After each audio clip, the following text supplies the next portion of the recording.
ونستعينه ونستغفره من يهده الله فلا مضل له ومن يضلله فلا هادي له ونشهد أن لا إله إلا الله وحده لا شريك له وأشهد أن محمدا عبده ورسوله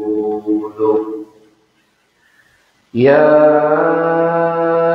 أيها الذين آمنوا اتقوا الله حق تقاته ولا تموتن إلا وأنتم مسلمون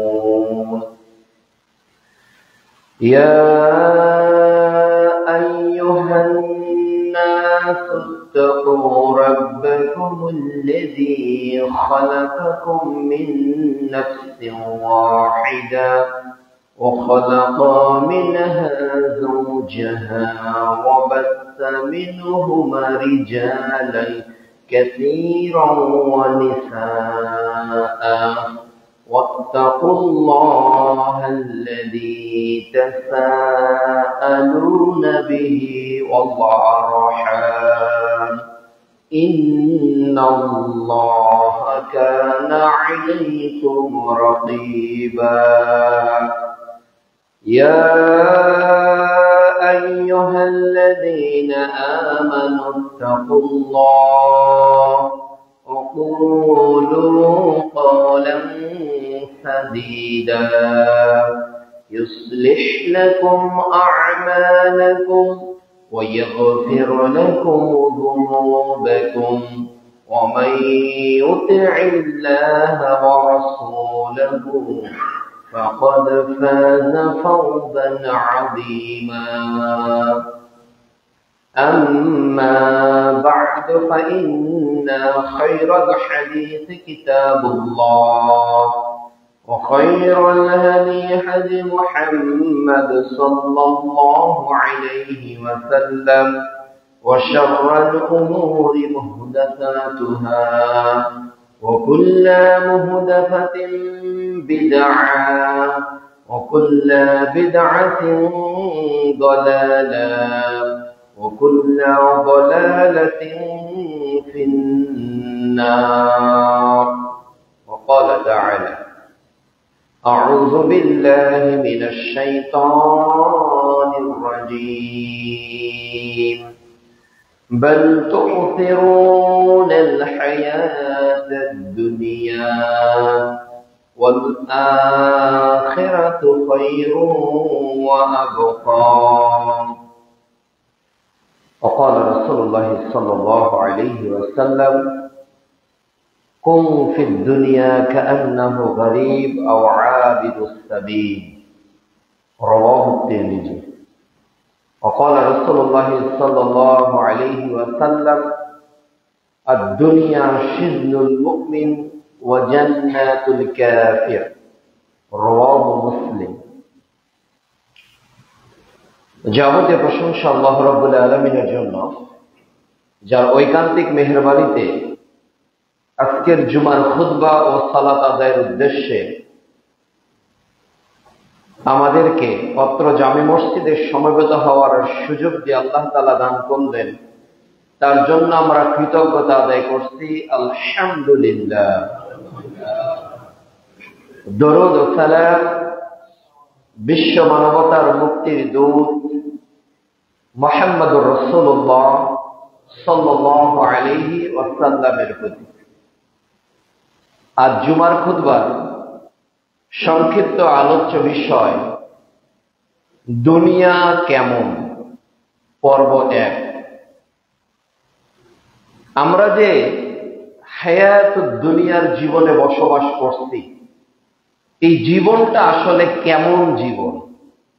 এই দুনিয়ার শোভা, এই দুনিয়ার চাকচিক্য, এই দুনিয়ার ধন সম্পদ, এই দুনিয়ার টাকা পয়সা, এই দুনিয়ার সন্তান স্ত্রীর মহাব্বত, এগুলো আসলে কি রকম? কোরআনে এগুলোর ব্যাপারে আল্লাহ রাব্বুল আলামিন কি বলেছেন এবং মুমিন জীবনে দুনিয়াটাকে কেমন ভাবে গ্রহণ করা উচিত। আজকে আমরা একেবারে প্রাইমারি বেসিক কোরআন ও হাদিস থেকে সংক্ষিপ্ত কিছু ব্যাখ্যা জানব।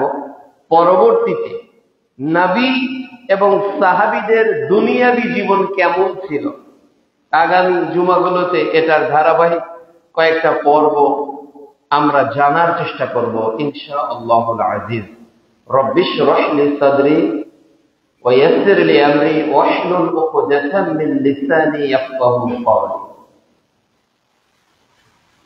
পৃথিবীতে মানুষকে আল্লাহ রাব্বুল আলামিন নির্দিষ্ট একটা আয়ুষ্কাল দিয়ে পাঠিয়েছেন, আর তার তাকদিরে নির্ধারিত করে রেখেছেন তার জন্ম, তার মৃত্যু, তার রিজিক, সে কল্যাণ প্রাপ্ত নাকি সে অকল্যাণ প্রাপ্ত, এগুলো সবকিছু লিপিবদ্ধ।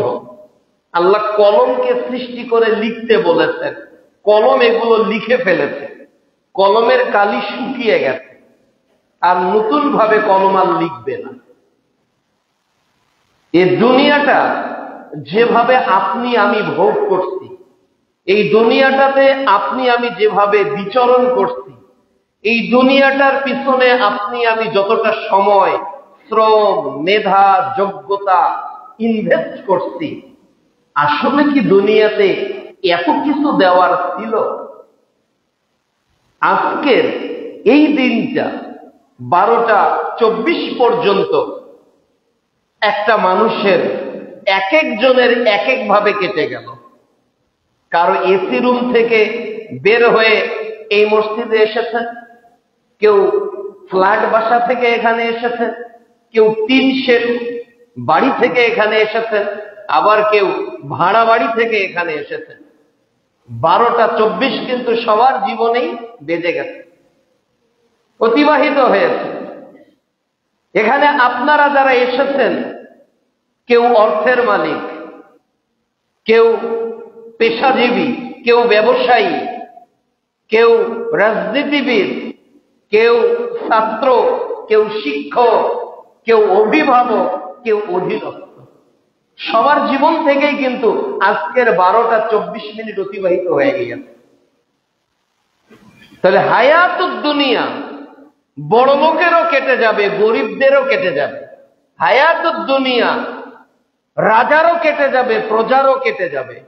হায়াতুদ দুনিয়া ইমামেরও কেটে যাবে, মুসল্লিরও কেটে যাবে। হায়াতুদ দুনিয়া জেলখানার কয়েদিরও কেটে যাবে, আর জেলখানার যিনি রক্ষক তারও কেটে যাবে। প্রত্যেকের লাইফ থেকে সময় খুব দ্রুত চলে যাচ্ছে, যে জীবনটা চলে যাচ্ছে এটা হলো হায়াতুদ দুনিয়া, দুনিয়ার জীবন। কিন্তু এই দুনিয়াটা আসলে কেমন? আল্লাহ রাব্বুল আলামিন বলছেন সূরা আলা পারা 30 অধ্যায় 87 আয়াত 17, 16 ও 17-তে আল্লাহ বলছে বাল তুসিরুনাল হায়াতাদ দুনিয়া, তোমরা দুনিয়ার জীবনকে অগ্রাধিকার দাও। তাহলে মানুষ কোন জীবনটাকে বেশি অগ্রাধিকার দেয়? আল্লাহ বলছে তোমরা দুনিয়ার জীবনকে বেশি প্রায়োরিটি দাও। আমরা আজকে সূরা কাহাফ পড়লাম কিনা এটা বেশি ইম্পর্টেন্ট, নাকি জুমার দিনে আজকে ভালো বাজার হলো কিনা এটা আমাদের কাছে বেশি গুরুত্বপূর্ণ? আজকে আমাদের দরুদ বেশি পাঠ করার প্রতিযোগিতা রত থাকা উচিত ছিল, নাকি স্ত্রীকে নিয়ে কারো বিবাহ অনুষ্ঠানে বেপরদায় ঘোরা উচিত ছিল? আমরা কিন্তু দ্বিতীয় অপশনটাকে চুজ করতেছি। আমরা বাজারটাকে প্রায়োরিটি দিচ্ছি। জুমার দিন তুমি বাজার করবে না? জুমার দিন তুমি নন্দীপাড়া বাজার থেকে মাছ গোস্ত নিয়ে আসবে না? আজকে অমুকের বিয়ে, আমাদেরকে যেতে হবে, তুমি তাড়াতাড়ি খুতবা শেষ করেই চলে আসিও। তাহলে মানুষ আজকে প্রতিযোগিতায় লিপ্ত, আজকের এই দিনে দিনের জন্য নাকি দুনিয়ার জন্য? দুনিয়ার জন্য আমরা প্রতিযোগিতায় লিপ্ত হয়ে গেছি প্রত্যেকে। অথচ এই দুনিয়া সম্পর্কে আল্লাহ বলছে তোমরা দুনিয়াকে প্রাধান্য দিচ্ছ, অথচ ওয়াল আখিরাতু খায়রু ওয়া আবকা, আখিরাত হলো উত্তম এবং স্থায়ী। অনুরূপ ভাবে আল্লাহ তাআলা বলছেন দুনিয়াটা আসলে কেমন।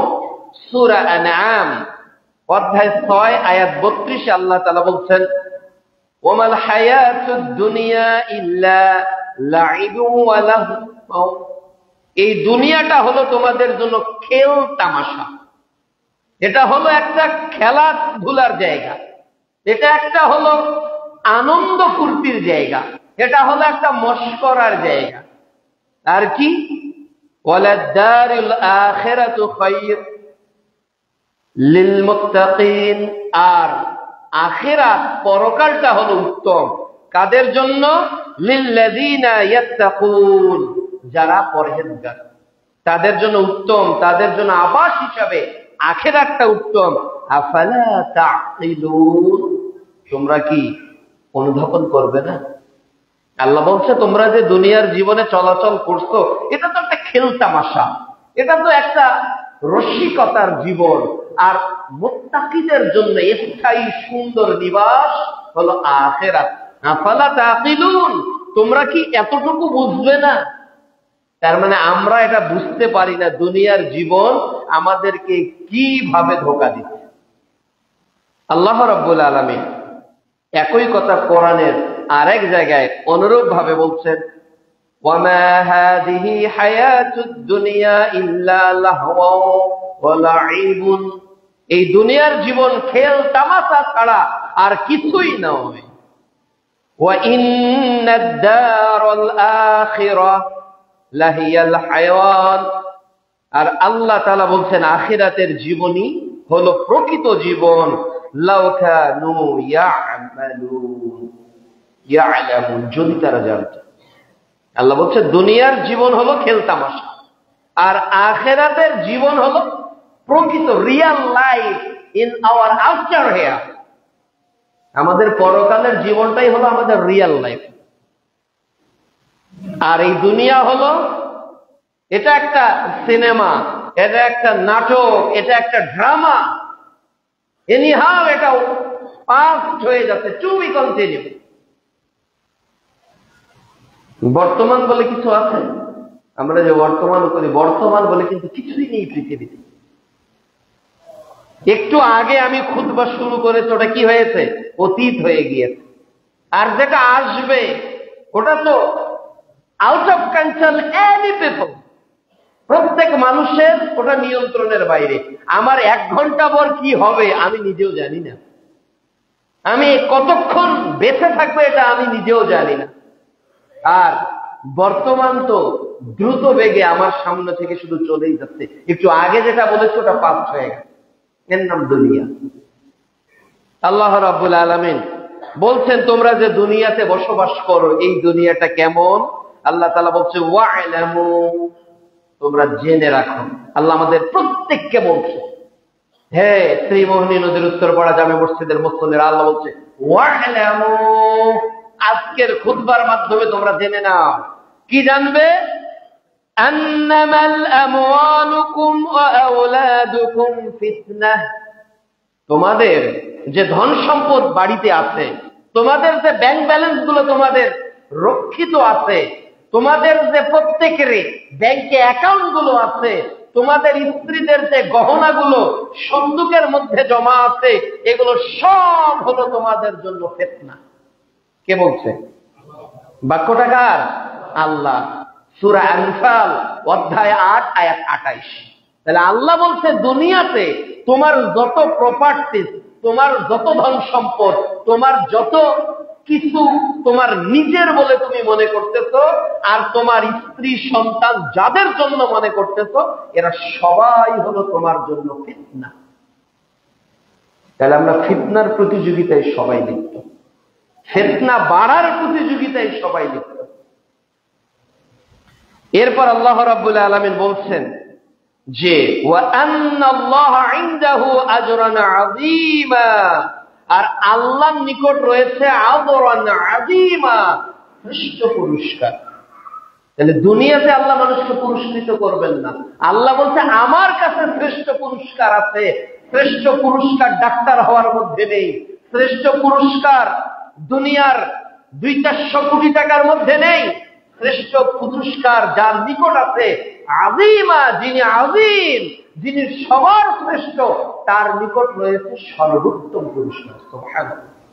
অথচ আজকের পৃথিবীতে এই শ্রেষ্ঠ প্রতিযোগিতার পুরস্কার, যে মহা পুরস্কার আল্লাহ তাআলা আমাদেরকে দান করবেন, এই পুরস্কার অর্জনের জন্য আমরা কেউ ব্যস্ত না। যেটা ফিতনা, ওটার পিছনে আমার রাত দিন 24 ঘন্টার মধ্যে যতক্ষণ আমি সজাগ ততক্ষণ চিন্তা করি। আমার যতক্ষণ ব্রেনটা ভালো, আমার যতক্ষণ মেধাটা সচল, ততক্ষণ আমরা আলোচনা করি কি নিয়ে? দুনিয়া নিয়ে। দুনিয়া নিয়ে। আপনার স্ত্রীর সঙ্গে বসে আপনি আখিরাত নিয়ে দৈনিক কয় মিনিট গল্প করেছেন? প্রশ্ন করেন তো নিজেকে। আপনারা দুই ভাই একত্রিত হয়ে বসে কয় মিনিট পরকাল নিয়ে গল্প করেছেন? আপনি আপনার সন্তানের বেডরুমে গিয়ে, ওয়েডিং রুমে গিয়ে, আপনি যখন সন্তানের কাছে বসেছেন, সন্তানের মাথায় হাত বুলিয়ে দিয়েছেন আর সন্তানকে আশ্বাস দিয়েছেন, বাবা তুমি যদি গোল্ডেন এ প্লাস পাও, তোমাকে আমি R15 গাড়ি কিনে দিব, বাইক কিনে দিব। তুমি যদি এইটা করতে পারো, তোমাকে এইটা দিব। তাহলে আজকে আমাদের গ্রুপ ডিসকাশন, আজকে আমাদের ফ্যামিলি ডিসকাশন, আজকে আমাদের সোশ্যাল অ্যাক্টিভিটিতে যত ডিসকাস হয়, সবকিছুর মূলে থাকে দুনিয়ার আসবাব, সবকিছুর মূলে থাকে দুনিয়ার সম্পদ, সবকিছুর মূলে থাকে দুনিয়ার মর্যাদা, সবকিছুর মূলে থাকে দুনিয়ার শান শওকত।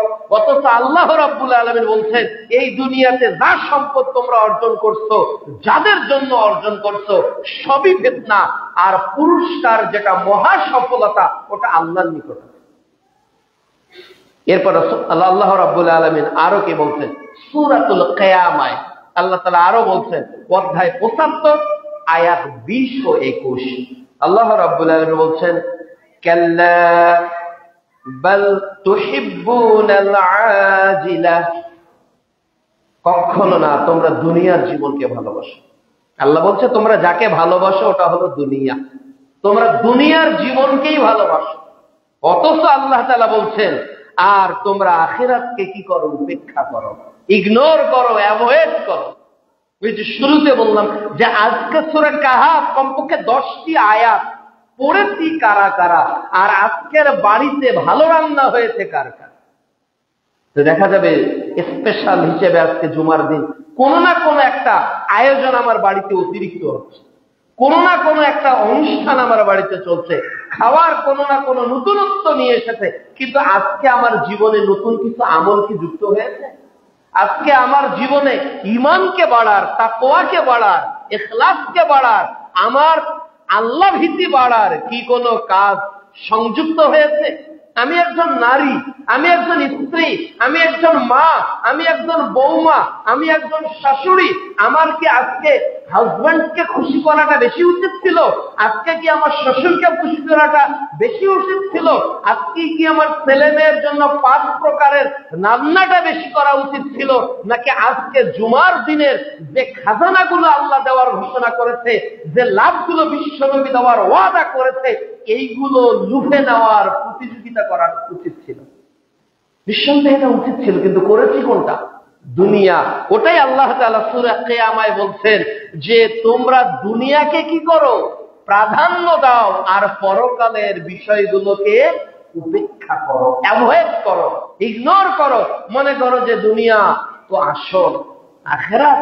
সূরা মুলক, সূরা বাকারার শেষ 2 আয়াত, সূরা কাহাফ, আজকের দিনে দরুদ, এগুলো তো বাস্তবতার সঙ্গে কিছুই পাওয়া যায় না। এগুলো পড়ে কি কেউ কোটিপতি হয়েছে? এগুলো যদি সারা জীবন আমল করেন, আপনি কি কোটিপতি হতে পারবেন না। এই জন্য মানুষ কি করে? এগুলোকে উপেক্ষা করে। আপনি করেছেন, আমি করেছি, আমরা করেছি। এরপর দুনিয়া সম্পর্কে আল্লাহ তাআলা সূরা আলে ইমরানে বলছে, অধ্যায় 3 আয়াত 14, আল্লাহ তাআলা বলছে, যুয়্যিলিন নাসি হুব্বুশ শাহাওয়াতি মিনান নিসা। আল্লাহ রাব্বুল আলামিন দুনিয়াতে মানুষের জন্য সুশোভিত করেছেন, মানুষের জন্য আকৃষ্ট করেছেন, মানুষের জন্য অ্যাট্রাকটিভ করেছেন কি? মহিলা, সন্তান, সোনা রূপা, আর তোমাদের বাছাই করা গবাদি পশু। ক্ষেত খামার, ধন সম্পদ, এগুলোকে করেছেন কি তোমাদের জন্য সুসজ্জিত, অলংকৃত, একেবারে ডেকোরেশন এত সুন্দর। আমাদের বাড়ির, আমাদের ডাইনিং টেবিলের ডেকোরেশন আছে না নাই? আমাদের ড্রয়িং টেবিলের, আমাদের কিচেন রুমের টাইলস, আমাদের রুমের 24x24, 36x36 ফ্লোর টাইলস, প্রত্যেকের মধ্যে দেখবেন শোভা। একটা টাইলস দেখে আমাদের পছন্দ হয় কি? হয় না। একটা দোকানের টাইলস কি আমাদের পছন্দ হয়? হয় না। একটা দোকানের ফ্যান কি পছন্দ হয়? হয় না। একটা গোসলের শাওয়ার, পানি পড়বে, ওটাও কত প্রকার যাচাই বাছাই করে আমরা নেই। আল্লাহ বলছি দুনিয়াটা তোমাদের জন্য আমি এভাবে কি করেছি? সুশোভিত করেছি, সুসজ্জিত করেছি। কিন্তু আল্লাহ তাআলা বলছেন, কিন্তু আল্লাহর নিকট রয়েছে ওয়াল্লাহু ইনদাহু হুসনুল মাআব, আল্লাহর নিকট রয়েছে তোমাদের উত্তম প্রত্যাবর্তনের স্থল। অর্থাৎ আল্লাহর নিকট যখন মানুষ ফিরবে, দুনিয়ার চেয়ে দামি বাড়ি পাবো, দুনিয়ার চেয়ে দামি নারী পাবো, দুনিয়ার সম্পদের চেয়ে দামি সম্পদ পাবো। দুনিয়াতে স্ত্রী ছিল একটা, কোরআনের আলোকে সর্বোচ্চ 4টা। আর যদি আপনি আল্লাহওয়ালা হতে পারেন, দিনদার হতে পারেন, সর্বনিম্ন জান্নাতে আল্লাহ তাআলা আপনাদের জন্য যে হুরের ব্যবস্থা করেছে, এটি করেছে 70টা। সুবহানাল্লাহ। দুনিয়াতে আল্লাহ 4টার লিমিট দিয়েছে। এই জন্য আল্লাহ বলছে আমার কাছে যে প্রত্যাবর্তন তোমাদের হবে, সূরা আল ইমরান অধ্যায় 3 আয়াত 14, এই প্রত্যাবর্তনটা হলো উত্তম, শ্রেষ্ঠ। অর্থাৎ আমি যা দিব দুনিয়া তোমাকে তা দিবে না।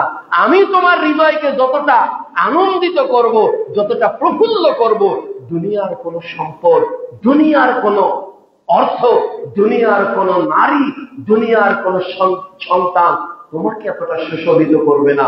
তোমার মহান প্রতিপালক তোমাকে এবং আমাকে যতটা সুশোভিত করবে। এরপরেও আমরা দুনিয়া নিয়ে মত্ত। এটা হলো দুনিয়ার কথা। এরপর রাসূল সাল্লাল্লাহু আলাইহি ওয়াসাল্লাম দুনিয়া সম্পর্কে কি বলছেন, এই দুনিয়াটা কেমন? রাসূল সাল্লাল্লাহু আলাইহি ওয়াসাল্লাম বলছেন তিরমিজির 2336 নম্বর হাদিসে, ইন্না কুল্লি উম্মতি ফিতনা, নিশ্চয়ই প্রত্যেক উম্মতের জন্য ফিতনা ছিল। প্রত্যেক উম্মতের জন্য কোন না কোন ফিতনাকে আল্লাহ সৃষ্টি করে দিয়েছেন। এই যে দাউদ আলাইহিস সালামের সময় এক ধরনের ফিতনা ছিল, নূহ আলাইহিস সালামের সময় আরেক ধরনের ফিতনা ছিল, মুসা আলাইহিস সালামের সময় আরেক ধরনের ফিতনা ছিল, ইব্রাহিম আলাইহিস সালামের সময় আরেক ধরনের ফিতনা ছিল। প্রত্যেক উম্মতের জন্য আল্লাহ তাআলা পরীক্ষা করার জন্য ফিতনা তৈরি করেছেন। এরপর রাসূল সাল্লাল্লাহু আলাইহি ওয়াসাল্লাম বলছেন, ওয়া ফিতনাতু উম্মাতিল মাল, আর আমার উম্মতের জন্য ফিতনা হলো মাল। এই দুনিয়া, সম্পদ, আসবাব, এটা আমার উম্মতের জন্য ফিতনা। কে বলছেন? মুহাম্মদুর রাসূলুল্লাহ সাল্লাল্লাহু আলাইহি ওয়াসাল্লাম। তাহলে আমার স্ত্রীটা আমার জন্য কি বলেন? ফিতনা। আমার 5তলা বিল্ডিংটা আমার জন্য ফিতনা। আমার 4 সন্তান আমার জন্য ফিতনা। আমার 10টা প্লট আমার জন্য ফিতনা, বলেছে মুহাম্মদুর রাসূলুল্লাহ। এই দুনিয়া, যে দুনিয়া নিয়ে আপনি ব্যস্ত, এই ঘর, যে ঘর নিয়ে আপনি ব্যস্ত, এই ডাইনিং টেবিল, এই সোফা, এই খাট, এই এসি, এই যে দুনিয়ার কিছু ইট, রড, সিমেন্টের বড়াই তো আমরা করতেছি, একটা সুন্দর চামড়ার নারীর বড়াই তো আমরা করতেছি, কিন্তু এটা ফিতনা। প্রিয় বোন আমার, আজকে তুমি যে রূপের বড়াই করছো, তোমার চামড়ার যে তুমি তাকাব্বুরি করছো, তুমি বিশ্বাস করো তোমার বয়স যখন 70-80 হয়ে যাবে, মানুষ তোমার দিকে তাকানো তো অনেক দূরের কথা, মানুষ তোমার দিকে মুখ করে থুতুও নিক্ষেপ করবে। তুমি এতটা মর্যাদাহীন হয়ে যাবে, এতটা আকর্ষণহীন হয়ে যাবে, এতটা মানুষের কাছে তুমি অগ্রহণযোগ্য হয়ে যাবে যে মানুষ তোমার দিকে তাকার প্রয়োজনই মনে করবে না। অথচ ওই নারীটা যখন আজকে রাস্তা দিয়ে যায়, আজকে যখন বাজারে ঘোরে, আজকে যখন প্ল্যাটফর্মে চলাচল করে, আজকে যখন বিমান বালায়, ওই নারীটা আহ্বান করছে, হাজারো যুবক, হাজারো পুরুষ তার দিকে লেলুক দৃষ্টিতে তাকিয়ে আছে, কিন্তু ওই নারীটাই যখন 70 বছরের বৃদ্ধা হয়ে যাবে, 80 বছরের বৃদ্ধা হয়ে যাবে, বলেন পৃথিবীর কোন পুরুষ তার দিকে তাকাবে? কোন নারীর দিকে মানুষ তাকায় যার বয়স 90 হয়েছে, 100 হয়েছে? খুব শীঘ্রই তুমি তোমার সৌন্দর্যকে হারিয়ে ফেলবে। প্রিয় যুবক ভাই আমার, তোমার শক্তিমত্তা একদিন ক্ষয় হয়ে যাবে, নিঃশেষ হয়ে যাবে। এই আল্লাহর দেওয়া আমানতকে তুমি একদিন হারিয়ে ফেলবে। তুমি মনে করেছো এই বাহুবল আমার, এ মেধা আমার, এ যোগ্যতা আমার, তোমার কিছুই নেই। আসলেই তোমার রিয়ালিটি বলে কিছুই নেই, সবই ফেক। তুমি একদিন বৃদ্ধ হয়ে যাবে, তুমি তোমার দাদুর বাবার কথা চিন্তা করো, তুমি তোমার নানুর দাদার কথা চিন্তা করো। তোমার দাদুর দাদা আজকে কোথায়, তোমার নানুর বাবা আজকে কোথায়? তারা কি পৃথিবীতে বেঁচে আছে? কারো দাদার দাদা কি বেঁচে আছে? কারো নানার বাবা কি বেঁচে আছে? না, পৃথিবীতে। তাহলে ওই মানুষগুলো আজকে কোথায়? তারা কতটুকু সম্পদ দুনিয়া থেকে নিয়ে গেল বলেন? তারা কতটুকু ঘর দুনিয়া থেকে নিয়ে গেল বলেন? তারা কতটুকু পোশাক দুনিয়া থেকে নিয়ে গেল বলেন? তারা কতটুকু গহনা দুনিয়া থেকে নিয়ে গেল বলেন? তারা কতটুকু মেকআপ করা চেহারা দুনিয়া থেকে নিয়ে গেল বলেন? কিছুই না, কিছুই না, কিছুই না। কোটিপতি মানুষটাও যখন বিছানায় পায়খানা করে, দুর্গন্ধের ছেলে কাছে যেতে চায় না। বৃদ্ধ মাটা যখন বিছানায় প্রসাব পায়খানা করে দেয়, তখন বৌমার কাছে তার বিরক্তির কারণ হয়। অথচ কিছুদিন আগে শাশুড়ি যখন 35 বছরের পৌরত্ব, 40 বছরের পৌরত্বের শাশুড়ি ছিল, ওই শাশুড়ি কিভাবে শাসন করেছে পরিবারকে, সব দাবি তার কাছে রেখেছে, কিভাবে বৌমাকে শাসন করেছে, কিভাবে রাজত্ব করেছে পরিবারে। আজকে ওই 80 বছরের শাশুড়ি যখন, 40 বছরের শাশুড়ি যখন 80 বছরের শাশুড়ি হয়েছে, তখন সে বিছানায় প্রসাব, বিছানায় পায়খানা, কেউ তার প্রসাব পায়খানার গন্ধ সহ্য করতে পারে না।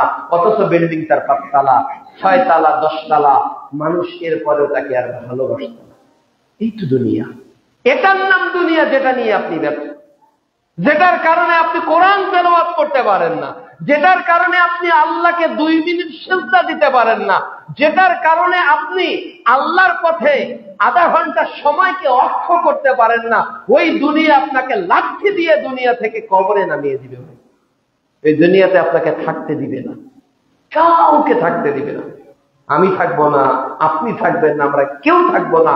100 বছর আগে যারা আসলো তারা কেউ নেই, 100 বছর পর এখন যারা আছে তারা কেউ থাকবে। আল্লাহ রাব্বুল আলামিন এটাই বলছেন, রাসূল সাল্লাল্লাহু আলাইহি ওয়াসাল্লাম বলছেন, আমার উম্মতের জন্য সবচেয়ে বড় ফিতনা হলো দুনিয়া।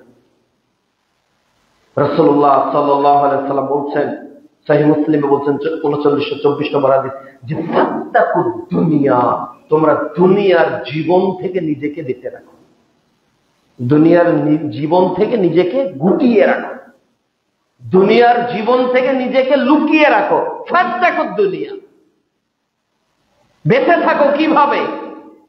বৃষ্টিতে যেমন ছাতা দিয়ে নিজেকে আত্মরক্ষা করেন, করোনা হলে যেমন মাস্ক, স্যানিটাইজেশন দিয়ে নিজেকে আত্মরক্ষা করেন, যখন আপনার বাড়িতে চোর ঢুকবে বলে আপনি সিকিউরিটি গার্ড, এরপর হাই কনফিগারেশনের লক বাড়িতে করে যান সম্পদ হারানোর ভয়ে, রাসূল সাল্লাল্লাহু আলাইহি ওয়াসাল্লাম বলতেন, ফাত্তাকুদ দুনিয়া, তুমি দুনিয়ার জীবন থেকে ওইভাবে নিজেকে বেঁচে রাখো। দুনিয়া মানুষের জন্য ফিতনা, দুনিয়া মানুষকে আক্রমণ করবেই করবে। এরপর রাসূল সাল্লাল্লাহু আলাইহি ওয়াসাল্লাম আরো কিছু উদাহরণ দিয়েছেন। সুনানে তিরমিজির 2320 নম্বর হাদিস, রাসূল সাল্লাল্লাহু আলাইহি ওয়াসাল্লাম বলছেন, লাউ কানাতিদ দুনিয়া তা'দিলু ইনদাল্লাহি, আল্লাহ তাআলা বলছেন, যদি আল্লাহ রাব্বুল আলামিন দুনিয়াটাকে মহব্বত করতেন, দুনিয়াটাকে ভালোবাসতেন, তাহলে পৃথিবীতে কোন কাফের, পৃথিবীতে কোন মুসলিম, পৃথিবীতে কোন হিন্দু, পৃথিবীতে কোন বৌদ্ধ, পৃথিবীতে কোন ডোম, পৃথিবীতে কোন নাসারাকে আল্লাহ এক ঢোক পানি পান করার সুযোগ দিতেন না। যদি দুনিয়াকে আল্লাহ তাআলা কি করতেন, মহব্বত করতেন, ভালোবাসতেন। পৃথিবীতে মনে করেন আজকে আপনি ফজরের নামাজ কাজা করেছেন, ফজরের নামাজ আপনি আদায় করেন নাই, আর একজন আদায় করেছে, তো জুমার রক্তটা যে ফজরের নামাজ কাজা করেছে তার জন্য হয়েছে, যে ফজরের নামাজ জামাতের সহিত পড়েছে তার জন্য হয়েছে। ফজরটা আটকে থাকে না, থেকেছে কি আটকে থাকে না। কিন্তু আপনি যখন ইমিগ্রেশনে যাবেন, আপনি যখন বিদেশে যেতে চাইবেন, বা আপনি যখন কোনো একটা নির্দিষ্ট কার্ডের বিনিময়ে কোনো একটা জায়গায় ইন্টার হতে চাইবেন, ওই কার্ডটা যদি আপনার কাছে না থাকে, ওই ভিসাটা যদি আপনার কাছে না থাকে, ইমিগ্রেশন পুলিশ আপনাকে আটকিয়ে দিবে না। সবাই যাবে, আপনি যেতে পারবেন না। কিন্তু দুনিয়ার জীবনটা আল্লাহ তাআলা এমন ভাবে তৈরি করেছে, আপনি আজকে ফজরের নামাজ না পড়লেও আপনার জন্য জোহর হবে, আসর হবে, মাগরিব হবে, ইশা হবে। আর আপনি যদি 5 ওয়াক্ত সালাত আউয়াল ওয়াক্তে পড়েন, এরপরও আপনার জন্য ফজর, জোহর, আসর হয়ে যাবে। আপনি যদি আজকে থেকে বোরকা পরে আপনার জীবন অতিবাহিত করেন, এরপরও আপনার যৌবনকাল চলে যাবে। আর যে নারী নিজেকে বেপরদায় রাখবে, টুপি পরবে, তারও যৌবনকাল চলে যাবে। যে যুবক যৌবনকালে দাড়ি রেখেছে, তারও যৌবনকাল চলে যাবে, তারও দাড়িতে একদিন সাদা পাক ধরে যাবে, চুলে পাক ধরে যাবে। আর যে যুবক প্রতিদিন ক্লিন শেভ করেছে, তারও যৌবন একদিন বার্ধক্যে চলে যাবে। যাবে না ভাই? তারও জীবন চলে যাবে, তারও যৌবন চলে যাবে। কিন্তু আল্লাহ রাব্বুল আলামিন যদি দুনিয়াটাকে মহব্বত করতেন, দুনিয়াটাকে ভালোবাসতেন, তাহলে আজকে ফজরের সালাত যাদের কাটা হয়েছে তাদের জন্য সবকিছু আল্লাহ তাআলা ক্লোজ করে দিতেন। তাদের সূর্যের আলো দেখার সুযোগ থাকতো না, তারা চোখ দিয়ে দেখতে পারতো না, তারা কান দিয়ে শুনতে পারতো না, তারা জবান দিয়ে বলতে পারতো না, তারা মাথা দিয়ে চিন্তা করতে পারতো না।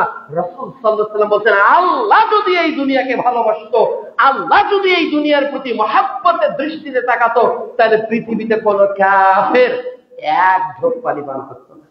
আমি আল্লাহর অবাধ্য, এরপরেও আল্লাহ আমাকে কিছু করে না কেন? দুনিয়ার প্রতি আল্লাহর কোন ভ্রুক্ষেপ, এটা রাসূল সাল্লাল্লাহু আলাইহি ওয়াসাল্লাম বলছেন। এরপর রাসূল সাল্লাল্লাহু আলাইহি ওয়াসাল্লাম আরো উদাহরণ দিয়েছেন এই দুনিয়াটা কেমন। তিরমিজি 2323 নম্বর হাদিস, রাসূল সাল্লাল্লাহু আলাইহি ওয়াসাল্লাম বলছেন, মা দুনিয়া ফিল আখিরা ইল্লা মিসলু, এই দুনিয়া থেকে আখিরাতের উপমা মিসাল হলো কিসের মতো? মা ইয়াজআলু আহাদুকুম, তোমাদের একজন কি করবে? ইসবাআহু ফিল ইয়াউমি, সে তার আঙ্গুলকে সমুদ্রের ভিতর ঢুকাবে, আটলান্টিক মহাসাগরে সে তার একটা আঙ্গুলকে ভিতরে রাখবে। এরপর সে আঙ্গুলটা উঠিয়ে দেখবে যে তার আঙ্গুলে কতটুকু পানি আছে। এটা হলো দুনিয়ার সাথে কার উদাহরণ? আখিরাতের উদাহরণ। কতটুকু পানি আপনার আঙ্গুলে আসবে? কয় টন, কয় মন, কয় গ্যালন পানি আপনি নিয়ে আসতে পারবেন একটা আঙ্গুলে? 1 ফোঁটা? এটা কত মিলি হবে? 1 মিলি হবে? তাহলে এতটুকু হলো আপনার কিসের জীবন? দুনিয়ার জীবন। আর এই আটলান্টিক মহাসাগরের অথই পানি, ওটা হলো আখিরাত, ওটা হলো পরকাল। তাহলে আপনি প্রায়োরিটি কাকে দিচ্ছেন? আপনার 24 ঘন্টাকে কিভাবে ভাগ করেছেন? আরে এই দুনিয়া এমন দুনিয়া যে আপনার 60 বছরকে আল্লাহ তাআলা একটা ছোট্ট ফোঁটা পানির সাথে উল্লেখ করেছে।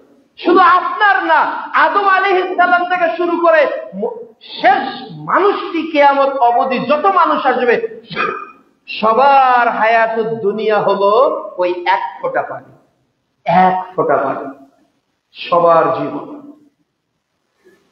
এজন্য তো রাসূল সাল্লাল্লাহু আলাইহি ওয়াসাল্লাম বলছেন, এই পৃথিবীর মধ্যে যে সবচেয়ে কষ্ট করে চলেছে, যে অনেক ত্যাগ স্বীকার করে চলেছে, যে হারাম খায়নি, যে অন্যায় পথে চলেনি, যে পরিবারকে সান্ত্বনা দিয়েছে, যে পরিবারের রুজি রুটি অর্জন করেছে, 30 বছর 40 বছর ইনকাম করেছে, কিন্তু পরিবারের অনেক চাহিদায় অনেক পিতামাতা পূরণ করতে পারেনি।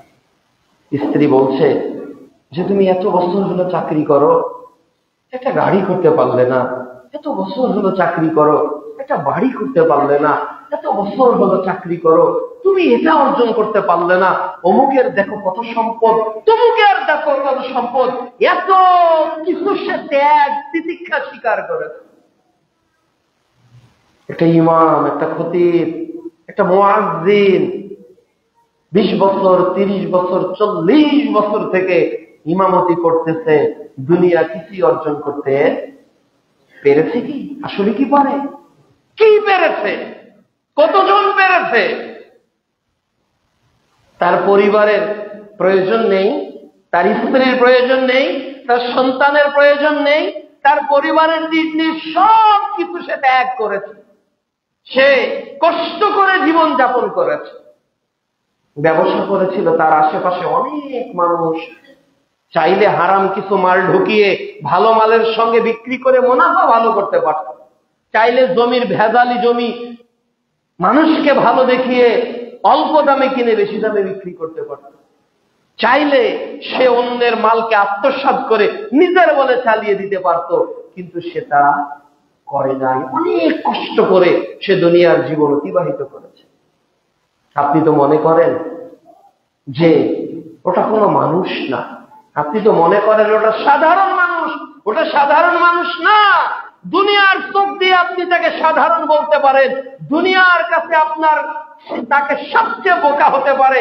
আল্লাহ এবং তার রাসূলের দৃষ্টিতে যদি তাকান, তাহলে এই মানুষটা হলো আখিরাতে আল্লাহর নিকট সবচেয়ে প্রিয় ব্যক্তিদের একজন। ওই দিন তাদের মর্যাদা তারা দেখতে পারবে। ওই ইমাম, ওই খতিব, ওই পা চালা যে লোকটা ভ্যান ঠেলেছে, রিক্সা টেনেছে, ওই লোকটার মর্যাদা এত বেশি হয়ে যাবে যে বড় লোক যারা, যাদের গাড়ি বাড়ি টাকা পয়সা ব্যাংক ব্যালেন্স 1000 কোটি টাকার মালিক, তাদের 500 বছর আগে আল্লাহ গরিবটাকে জান্নাতে ঢুকিয়ে ফেলবে। সুবহানাল্লাহ। আপনার কাছে তার মর্যাদা নেই, আপনার কাছে তার সম্মান নেই। আপনি তাকে মনে করেন সে একজন কুলি, আপনি তাকে মনে করেন সে ফুটপাতে একজন দোকানদার, তাই না? একজন ফুটপাতে একটা ছোট্ট দোকান দিয়েছে, জুতার দোকান, একটা কাপড়ের দোকান। একজন মুসি, সে জুতা সিলাইয়ের দোকান দিয়েছে। আপনার কাছে সে একজন মুসি, কিন্তু তার 6 বছরের মেয়ের কাছে সে হলো পৃথিবীর শ্রেষ্ঠ নায়ক। আপনি কি কখনো চিন্তা করেছেন? এই মুসির জন্য একজন নারী অপেক্ষা করছে, কখন 10টা জুতা সিলাই করে 2 কেজি চাল বাড়িতে নিয়ে আসবে, ওই রান্না করে আমরা খাবো। আপনি তো তাকে মনে করলেন সে একজন রিক্সা চালক, তাকে তুই মুই করে ডাক দিলেন, কিন্তু এই রিক্সা চালকের পিছনে 5 জন সদস্য আছে যারা তার দিকে তাকিয়ে আছে, যারা তার দিকে তাকিয়ে আছে। প্রিয় উপস্থিতি, এই কষ্ট করা মানুষটা যখন বিচারের মাঠে উঠবে, কষ্ট করে করে করে করে হারাম খায়নি, অন্যায় পথে নিজের জীবনকে চালায়নি, এই মানুষটা যখন আল্লাহর কাছে উঠবে, তখন আল্লাহ রাব্বুল আলামিন ফেরেশতাকে বলবে, ও আমার ফেরেশতা, এই লোকটাকে জান্নাতের নিকটে নিয়ে যে আমার নিকট নিয়ে আসো। তখন আল্লাহ রাব্বুল আলামিন দুনিয়াতে সবচেয়ে কষ্ট করা মানুষটাকে জান্নাতের এই দরওয়াজার এইখানে শুধু গেটটা দেখাবে আর আল্লাহর কাছে নিয়ে আসবে। এবার আল্লাহ জিজ্ঞাসা করবে, বান্দা বলো তো, দুনিয়াতে তুমি কত কষ্টে ছিলে? বৃষ্টি পড়েছিল, হাত দিয়ে টিন ফুটা হয়ে বিছানায় পানি পড়েছিল, একবেলা খেয়েছে আর একবেলা খায়নি। এই লোকটা কেবল জান্নাত দেখেছে, ঢুকেছে আর বের হয়েছে কয়েক সেকেন্ড। আর আল্লাহ জিজ্ঞাসা করছে, বলো তো বান্দা, কতটা অভাবে তুমি ছিলে, কতটা কষ্ট তোমার লেগেছে এই 60-70 বছর? তখন ওই বান্দা বলবে, আপনার মর্যাদা ও সম্মানের কসম, ও আল্লাহ, আমি আপনার জাতের কসম করে বলছি, দুনিয়াতে কোনো কষ্ট আমাকে স্পর্শই করে নাই। জান্নাতের 1 সেকেন্ডের সুখ দুনিয়ার 80 বছরের দুঃখকে ভুলিয়ে দেবে, এর নাম জান্নাত। দুনিয়ার 80 বছরের কষ্ট জান্নাত এক নজর দেখলে সব ভুলে ফেলবে। আর দুনিয়াতে যে লোকটা হালাল হারামের কোনো তোয়াক্কা করে নাই, সবচেয়ে বাজারের দামি মাছটা সে কিনেছে, দামি গাড়িটা তার ছিল, দামি টাইলসটাও তার ছিল, সবকিছু তার ছিল, কিন্তু সে দিনের পথে ছিল না। ওই লোকটাকে বিচারের মাঠে উঠিয়ে ফেরেশতা বলবো ওকে শুধু জাহান্নামের দরজায় ঢুকাও আর বের করো। সবচেয়ে সুখী মানুষটাকে ঢুকিয়ে বের করে আল্লাহ জিজ্ঞাসা করবেন, বান্দা দুনিয়াতে তুমি কত সুখে ছিলে, কতটা সুখে ছিলে দুনিয়াতে তুমি? তখন ওই বিলাসবহুল সোনার চামচ মুখে নিয়ে জন্ম নেওয়া ওই লোকটা বলবে যে আল্লাহ দুনিয়াতে আমি 1 সেকেন্ডের জন্য কখনো সুখে ছিলাম না। অথচ তার পুরো লাইফ আনন্দ ফুর্তিতে চলে গেছে। এর নাম দুনিয়া আর এর নাম আখিরাত। দুনিয়ার 80 বছর 90 বছরের কষ্ট জান্নাতকে এক পলক দেখলে সব ভুলে যাবে। আর জাহান্নামের শাস্তি 1 সেকেন্ড যখন দেখবেন, দুনিয়ার 100 বছরের সুখ সব একেবারেই শেষ হয়ে যাবে, নিঃশেষ হয়ে যাবে। বলবেন আফসোস আফসোস আফসোস।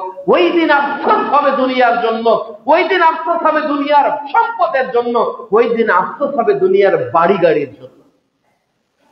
এটাই রাসূল সাল্লাল্লাহু আলাইহি সাল্লাম আমাদেরকে বলছেন, যেটা হলো এই তুলনা দুনিয়া ও আখিরাত সমুদ্রের এক ফোঁটা পানির সাথে।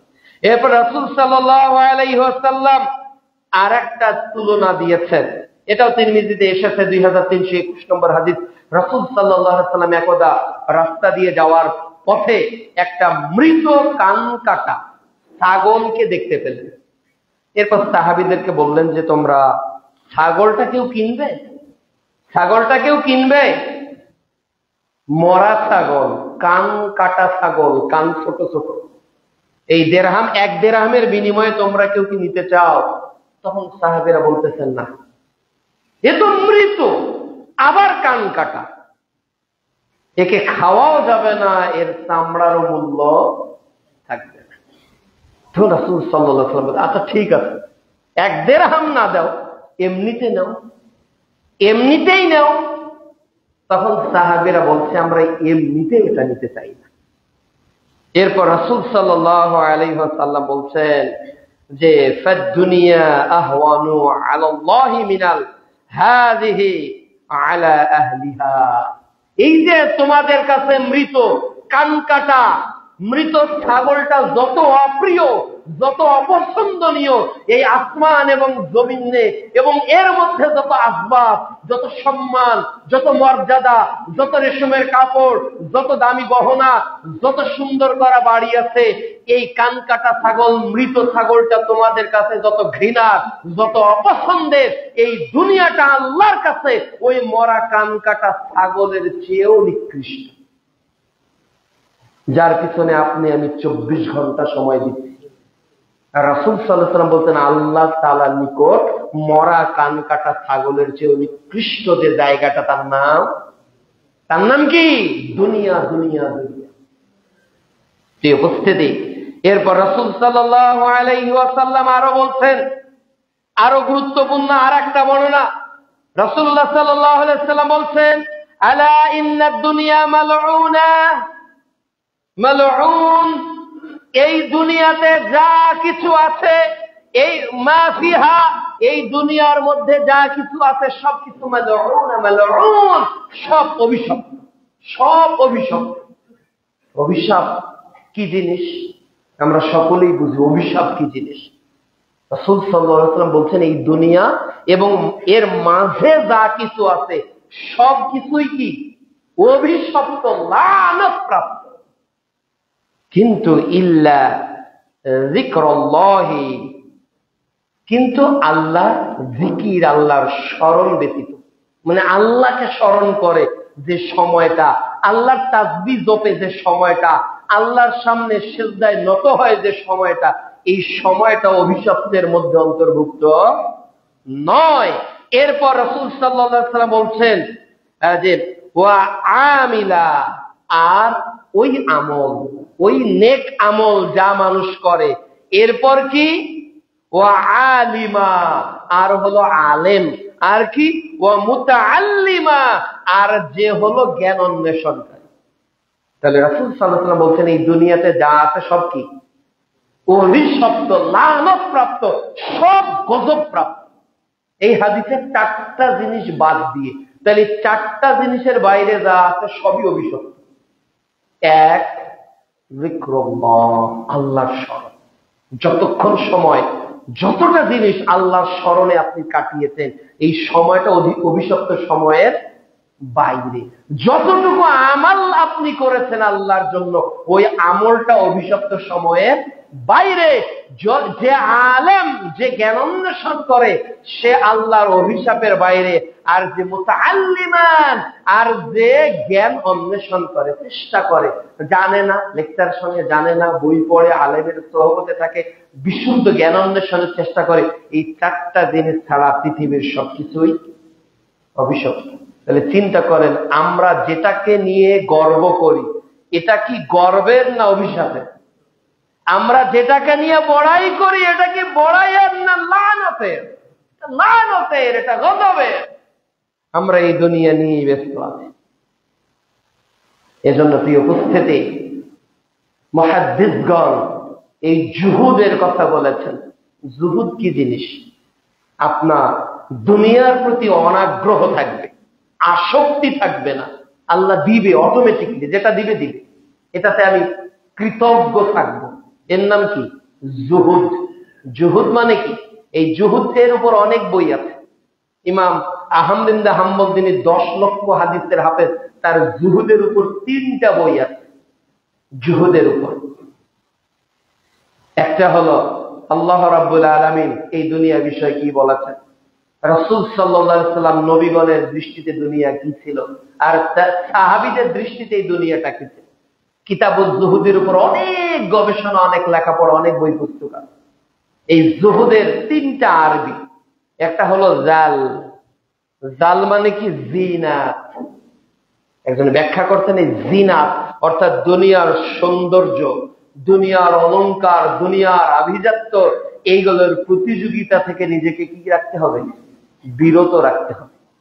দুনিয়াতে মালের প্রতিযোগিতা করে লাভ নেই, দুনিয়াতে প্রতিযোগিতা করতে হবে আমলে। কিসের প্রতিযোগিতা হবে? আমলের প্রতিযোগিতা হবে। এই জন্য জালতে জিনাত, দুনিয়ার সৌন্দর্য, দুনিয়ার অলংকার, দুনিয়ার আসবাব, দুনিয়ার ক্ষেত, দুনিয়ার পদমর্যাদা, দুনিয়ার সম্মান, এটার প্রতিযোগিতা করা যাবে না। এটার যারা প্রতিযোগিতা করে না, তারা হলো জাহেদ, তারাই প্রকৃত আল্লাহ ভীরু। 2 নাম্বার, জুহুদের 2 নাম্বার যে মাদ্দার 2 নম্বর হরফটা হলো, এটা হলো হ্যাঁ। হাই হলো হাওয়া, প্রবৃত্তি থেকে নিজেকে দূরে থাকতে হবে। মন চাচ্ছে উপার্জনটা এইভাবে করি, মন চাচ্ছে দুনিয়াটা এইভাবে কামাই, মন চাচ্ছে একটু আনন্দ ভর্তি করি, মন চাচ্ছে একটু গান বাজনা শুনি, মন চাচ্ছে একটু টাকনুর নিচে কাপড় ঝুলাই, মন চাচ্ছে একটু দুনিয়ার জীবনে আমোদ প্রমোদ করে সময়টা কাটিয়ে দেই। এটা করা যাবে না। হাওয়া, প্রবৃত্তি যেটাকে বলে, সেটা থেকে নিজেকে বিরত রাখতে হবে যদি নিজেকে জাহেদ করতে চান। জাহেদ যে সে আল্লাহর নিকটস্থ হয়ে যাবে। আর 3 নাম্বার হলো দাল। দালতে দুনিয়া, অর্থাৎ দুনিয়া পরিত্যাগ করার মানসিকতা থাকতে হবে, তাহলেই আমরা সফল হয়ে যাব। রাসূলুল্লাহ সাল্লাল্লাহু আলাইহি ওয়াসাল্লাম বলছেন যে আদ-দুনিয়া সিজনুল মুমিন ওয়া জান্নাতুল কাফির। এই দুনিয়াটা হলো মুমিনদের জন্য জেলখানা, আর কাফেরদের জন্য হলো জান্নাত। তার মানে দুনিয়াতে যতদিন থাকবেন কয়েদি হিসেবে থাকতে হবে, হাতে শিকল পরে থাকতে হবে। এইভাবে আল্লাহ যতটুকু বলেছে ততটুকু খাবো, আল্লাহ যতটুকু বলেছে ততটুকু পড়বো, আল্লাহ যতটুকু হালাল করেছে ততটুকু গ্রহণ করব, আল্লাহ যতটুকু হারাম করেছে তার থেকে বিরত থাকবো। নিজেকে মনে করতে হবে আমি একজন কারাগারের কয়েদি বা আসামি। আর আমাকে কয়েদি হিসেবে যেমন জেলারের নিয়ম মানতে হয়, মুমিন হিসেবে তেমন কয়েদি হিসাবে ফর্মুলা যার মানব তিনি কে? কিন্তু আমরা তো মনে করেছি যে money is the second lord of the world, money can buy everything. Money হলো, টাকাই হলো আমার দ্বিতীয় Allah. Money can buy everything, টাকা দিয়ে সব কেনা যায়। টাকা দিয়ে কি পৃথিবীর সব কেনা যায়? সুন্দর একটা ঘুম কি টাকা দিয়ে কিনতে পারবেন? হৃদয়ের ভালোবাসা কি টাকা দিয়ে কিনতে পারবেন? ঈমান কি টাকা দিয়ে কেনা সম্ভব? একজনের সালাত কি টাকা দিয়ে কেনা সম্ভব? পৃথিবীতে দামি দামি জিনিস আপনি টাকা দিয়ে কিনতে পারবেন না।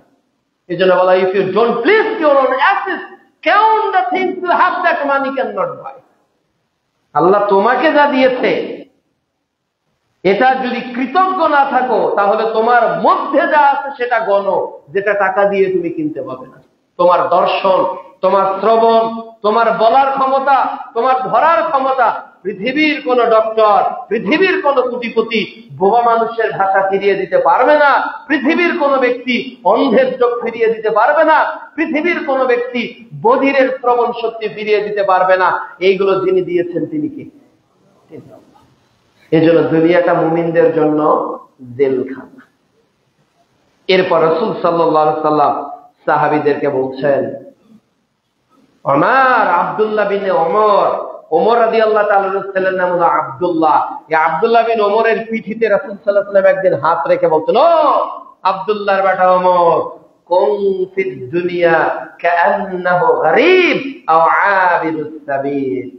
দুনিয়াতে বসবাস করো যেন তুমি আগন্তুক, অপরিচিত, তোমাকে কেউ চেনে না, মুসাফিরের মতো দুনিয়া বসবাস করো। প্রিয় উপস্থিতি, এটা হলো দুনিয়ার কেবল ভূমিকার আলোচনা। আজকের খুতবায় বললাম যে দুনিয়াটা আসলে কেমন, কিন্তু এই দুনিয়া যারা অতীত হয়েছে আমাদের সালফে সালিহিন, বিশেষ করে আমাদের নবীর দুনিয়াটা কেমন ছিল এটা আমাদের জানার প্রয়োজন আছে না? আবু বকর, ওমর, ওসমান, আলী রাদিয়াল্লাহু তাআলা আনহুম, তারা দুনিয়ার জীবনে কিভাবে চলতেন, তারা কি খেতেন, তারা কি পড়তেন, তাদের বাড়িতে কি ছিল, তারা তো জান্নাতের সার্টিফিকেটধারী। রাদিয়াল্লাহু আনহু ওয়া রাদু আন, তাদের প্রতি আল্লাহ খুশি আর তাদেরকেও পেয়ে আল্লাহ খুশি। এই মানুষগুলোর আলোচনা ইনশাআল্লাহ আমরা আগামী দিনে করব। তবে দুনিয়ার এই মহাব্বত যদি বেশি থাকে তাহলে আপনার পরিণতি কি হবে? দুনিয়ার আগ্রহ যদি কমে না যায় আজকের খুতবা শোনার পরেও, যদি ভালোবাসা এখনো আগের মতো থাকে, দুনিয়াকে যদি ঘৃণা করতে না পারেন, দুনিয়াতে কামাই করতে হবে এ কথা ঠিক, কামাই আপনারও প্রয়োজন, আমারও প্রয়োজন, দুনিয়াতে খেতে হবে এটাও ঠিক, খেতে আপনাকেও হবে, আমাকেও হবে। তবে কতটুকু খাবেন, কতটুকু পড়বেন, কতটুকু গড়বেন, কতটুকু প্রাসাদ নির্মাণ করবেন, এই সব রেস্ট্রিকশন করানো সুন্নাহ আছে। এর বাইরে গেলে আপনার হালাল উপার্জনটা ক্ষতির কারণ হবে, হালাল উপার্জনটা ক্ষতির কারণ হবে। আল্লাহ রাব্বুল আলামিন সেটাই বলছেন সূরা নাজিয়াতে 37, 38 এবং 39 নম্বর আয়াতে।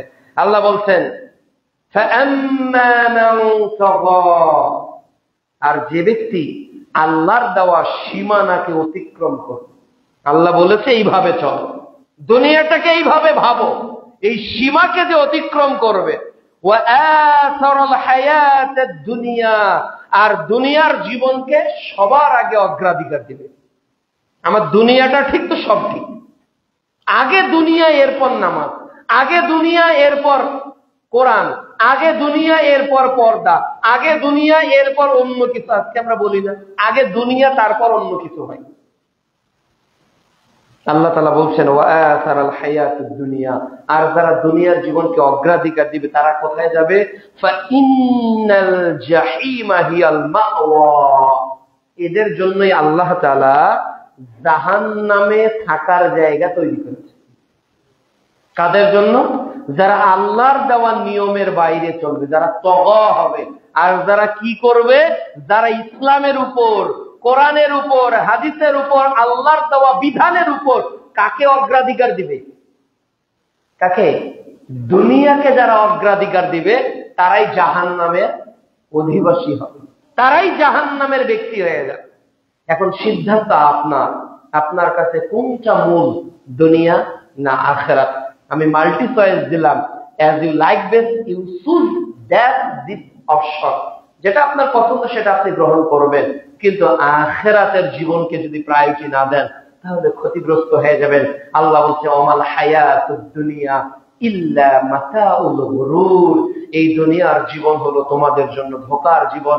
বাল তুসিরুনাল হায়াতাদ দুনিয়া ওয়াল আখিরাতু খায়রু ওয়া আবকা, তোমরা দুনিয়াকে প্রাধান্য কেন দিচ্ছ? আরে আখিরাত তো শ্রেষ্ঠ, আখিরাতের সুখের সঙ্গে দুনিয়ার কোনো সুখ চলে না, আখিরাতের মর্যাদার সঙ্গে দুনিয়ার কোনো মর্যাদা চলে না। দুনিয়ার সামান্য এক কাটা জায়গার দাম কোটি টাকা, আর জান্নাতে একটা চাবুক রাখার যে দাম, গোটা দুনিয়াকে বিক্রি করলে জান্নাতের চাবুকের দামটা হবে না। সুবহানাল্লাহ, দুনিয়ার চেয়ে আখিরাত কত দামি, কত দামি, কত দামি।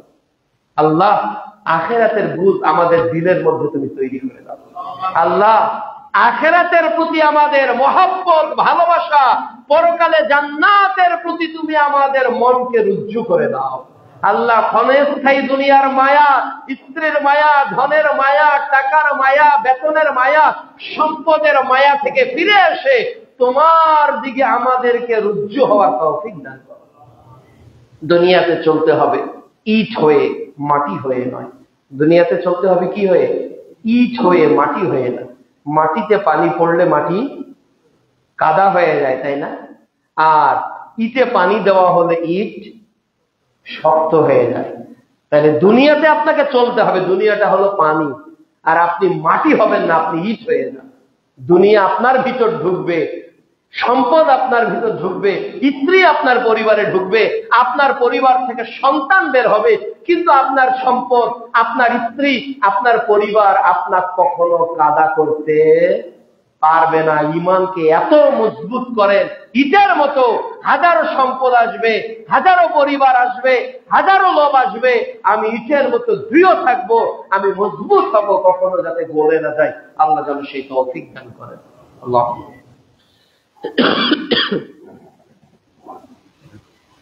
আলহামদুলিল্লাহ ওয়াহদাহু ওয়াসসালাতু ওয়াসসালামু আলা মান লা নাবিয়্যা বা'দাহু ওয়া আলা আলিহি ওয়া সাহবিহি আজমাইন ওয়া মান তাবি'আহুম বিইহসান ইলা ইয়াউমিদ্দিন, আম্মা বা'দ। ক্বাল আল্লাহু তাআলা, আল্লাহ আমাদেরকে দোয়া শিখিয়েছেন যে রব্বানা আতিনা ফিদ দুনিয়া হাসানা ওয়া ফিল আখিরাতি হাসানা ওয়া কিনা আযাবান নার। সুন্দর দোয়া, রব্বানা আতিনা ফিদ দুনিয়া হাসানা, আল্লাহ দুনিয়ার কল্যাণ দান করো, যেটাতে মঙ্গল সেটা তুমি দান করো। অফিল আখিরাতে হাসানা, কেননা দুনিয়াতে হাসানাও আছে, সাইয়্যাও আছে, আখিরাতে জান্নাতও আছে, জাহান্নামও আছে। এই জন্য আমরা আখিরাতের যেমন হাসানা চাই, দুনিয়াতেও হাসানা চাইতে হবে। আর হাসানা চাওয়ার এক নাম্বার শর্ত হলো আপনার মধ্যে জাহেদ থাকতে হবে, জুহুদ থাকতে হবে, দুনিয়া ত্যাগ এবং আখিরাতকে দুনিয়ার উপর প্রাধান্য দিতে হবে। আখিরাতকে দুনিয়ার সম্পদের উপর, ব্যবসার উপর, টাকা পয়সার উপর প্রাধান্য দিতে হবে, তবেই আপনি সফল হবেন। আল্লাহ যেন তৌফিক দান করেন। আল্লাহুম্মা।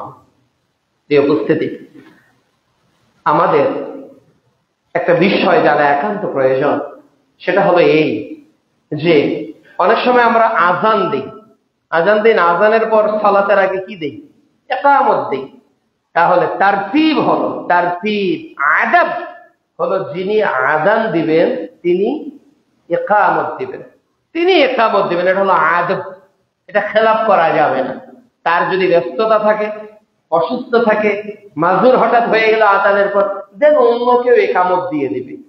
কিন্তু যিনি আজান দিয়েছেন উনি স্থির দাঁড়িয়ে আছেন কাতারে, এরপরেও আর একজন যাতে ইকামত আমরা না দেই, এটা আদব। ইসলাম একটা শিষ্টাচার ধর্ম, এর মধ্যে সুন্দর নিয়ম শৃঙ্খলা আছে। এই শৃঙ্খলার ব্রেকআপ হয়ে যাক এমন কোন আমল যাতে আমরা না করি। আমাদের সমাজে কিছু মিথ্যুক বক্তা অনেক মিথ্যাচার করে যাচ্ছে, আমাদের সমাজে অনেক মিথ্যুক বক্তা মিথ্যাচার করে বেড়াচ্ছে। সৌদি আরব নাকি ইসরায়েলে অস্ত্র দিয়ে সহযোগিতা করতেছে, নাউযুবিল্লাহ। কত বড় মিথ্যাচার! এটা আবার ভাইরাল। এরা তো ভাইরাল বক্তা না, এরা হলো সবচেয়ে ভাইরাস বক্তা। এরা ভাইরাস, এরা করোনার চেয়েও বেশি বিপজ্জনক ইমানদারদের জন্য। এরা মানুষকে দিনের পথে না, মানুষকে সঠিক ইসলাম থেকে বিভ্রান্তির পথে কিন্তু নিয়ে যেতে চায়। এই জন্য এই সকল বক্তা থেকে সাবধান, যারা দিনে একটা কথা বলে, রাতে আর একটা কথা বলে, এক এক সময় এক এক ঢঙে যারা কথা বলে। এইরকম ওলামায়ে সু, এরকম ফেরকায়ে দল্লা, বিভ্রান্তকারী আলেম ওলামার আলোচনা থেকে আমাদেরকে দূরে থাকতে হবে। আল্লাহ যেন তৌফিক দান করে।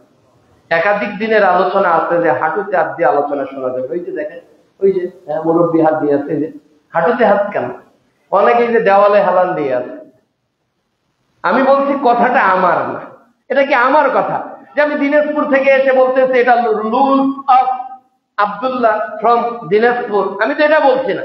এ rules from Almighty Allah subhanahu wa ta'ala by Prophet Muhammad Rasulullah sallallahu alaihi wasallam। এটা আল্লাহর পক্ষ থেকে মুহাম্মদ সাল্লাল্লাহু আলাইহি ওয়াসাল্লামের মাধ্যমে আমাদেরকে জানিয়ে দিয়েছে, ওইটা আমি ডেলিভার করলাম। কাজে আপনার আমার দায়িত্ব হলো আধা ঘন্টা বা 1 ঘন্টা যতক্ষণ খুতবা হয় একটু মনোযোগ দিয়ে শুনবেন। আপনি যতক্ষণ খুতবা শোনেন, ফেরেশতারা আপনার জন্য আপনার গুনাহ মাফের জন্য আল্লাহর কাছে দোয়া করে। কারণ আপনি যদি ঘুমান, আপনি যদি ঝিমিয়ে থাকেন, আপনি যদি হেলান দিয়ে থাকেন, তাহলে এই নেকিগুলো থেকে কি হয়ে যাব ভাই? আমরা বঞ্চিত হয়ে যাব। আমরা তো 1 ঘন্টা সময় ঘুমিয়ে হইলেও কেটে যাবে, আলোচনা শুনে হলেও কেটে যাবে না। তাহলে ঘুমিয়ে থেকে পাপ অর্জন করার চেয়ে, নেকি থেকে মাহরুম হওয়ার চেয়ে এই সময়টাকে ইউটিলাইজ করে গুনাহ মাফ নিয়ে যেন মসজিদ থেকে বের হতে পারি, আগামী জুমা যেন এই নিয়তে এসে যেতে পারে, আল্লাহ তৌফিক দান করুন। আল্লাহুম্মা। নাম ছাড়া এক ভাই মসজিদে 500 টাকা দিয়েছেন, তার পরিবারের অনেক বিপদে আছে, দোয়া চেয়েছেন। ইয়া হাইয়্যু ইয়া কাইয়্যুম বিরহমাতিকা আস্তাগীথ, এই দোয়াটা যে কোনো জটিল পরিস্থিতিতে আমরা বলবো। ইয়া হাইয়্যু ইয়া কাইয়্যুম বিরহমাতিকা আস্তাগীথ, সমস্ত জটিল বিপদ থেকে আল্লাহকে মুক্তি